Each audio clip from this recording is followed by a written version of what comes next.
मित्रों, आपने देखा होगा कि हिंदू धर्म को मानने वाले लोग पूजा पाठ करते समय देवी देवताओं को लहसुन और प्याज नहीं चढ़ाते हैं। साथ ही आपने ये भी ध्यान दिया होगा कि अधिकतर हिंदू नवरात्रि के समय प्याज लहसुन का सेवन नहीं करते। लेकिन मित्रों, क्या आपने कभी सोचा है कि वो ऐसा क्यों नहीं करते?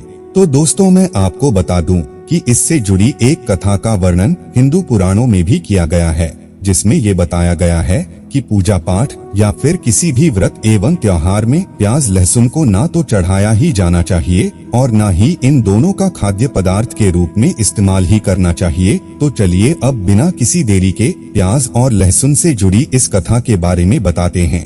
नमस्कार दोस्तों, हमारे YouTube चैनल पर आपका स्वागत है। वैसे तो हिंदू धर्म में कई मान्यताएं प्रचलित हैं, जिनका पालन आज भी हिंदू धर्म को मानने वाले अधिकतर लोग करते हैं। लेकिन जब बात प्याज और लहसुन की आती है तो सभी हिंदू इससे जुड़ी मान्यताओं का बड़े ही कड़ाई से पालन करते हैं।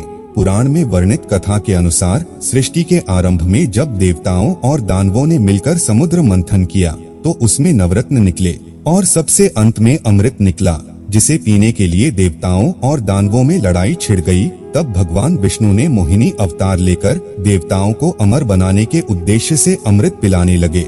उसी समय राहु और केतु नाम के दो राक्षस देवताओं के बीच आकर बैठ गए और मोहिनी रूपी भगवान विष्णु ने उन दोनों राक्षसों को भी अमृत पिला दिया। परंतु यह बात जैसे ही भगवान विष्णु को पता चली तो वैसे ही उन्होंने राहु और केतु के सर को अपने सुदर्शन की सहायता से धड़ से अलग कर दिया। परंतु सर धड़ से अलग होने तक उन दोनों राक्षसों के मुंह के अंदर अमृत की कुछ बूंदें चली गई थी।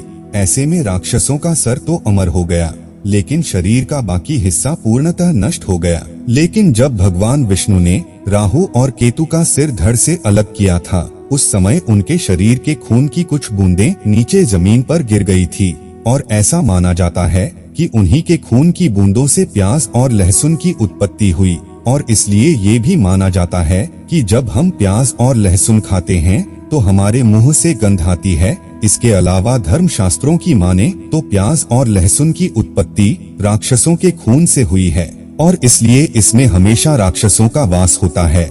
और यही कारण है कि ना तो प्याज लहसुन का इस्तेमाल पर्व के दिन खाद्य पदार्थ के रूप में किया जाता है और ना ही इन दोनों को किसी भी हिंदू धर्म में देवी देवताओं को चढ़ाया जाता है। परंतु उधर से सर अलग होने से पहले अमृत की कुछ बूंदें मुंह के अंदर चली गई थी, इसलिए प्याज और लहसुन में रोगों से लड़ने की क्षमता होती है। इसके अलावा प्याज और लहसुन के ज्यादा प्रयोग से मनुष्य का मन पूजा अर्चना से भटकता है और दूसरे कार्यों में ज्यादा लगने लगता है। और यही वजह है कि पूजा पाठ में हम इन दोनों का प्रयोग नहीं करते। साथ ही हिंदू धर्म के शास्त्रों में लहसुन और प्याज को राजसिक और तामसिक माना गया है। ऐसा माना जाता है कि राजसिक और तामसिक गुण के बढ़ने से इंसानों में जुनून और अज्ञानता की वृद्धि होती है। इसके अलावा धर्म ग्रंथों के अनुसार मनुष्य को हमेशा सात्विक भोजन ही ग्रहण करना चाहिए, ताकि उसका मन धर्म कर्म में भी लगा रहे और वो हमेशा रोगों से भी दूर रहे।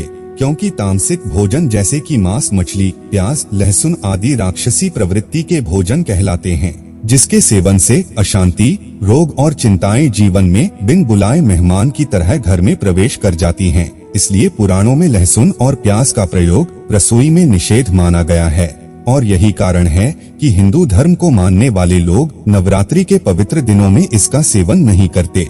तो दोस्तों, उम्मीद करता हूँ कि आपको हमारी यह प्रस्तुति पसंद आई होगी और अगर पसंद आई है तो इसे ज्यादा से ज्यादा लाइक करें, शेयर करें। साथ ही ऐसे ही आध्यात्मिक वीडियो के लिए हमारे चैनल को अभी सब्सक्राइब कर ले। इस वीडियो में फिलहाल इतना ही। अब हमें दीजिए इजाजत। आपका बहुत बहुत धन्यवाद।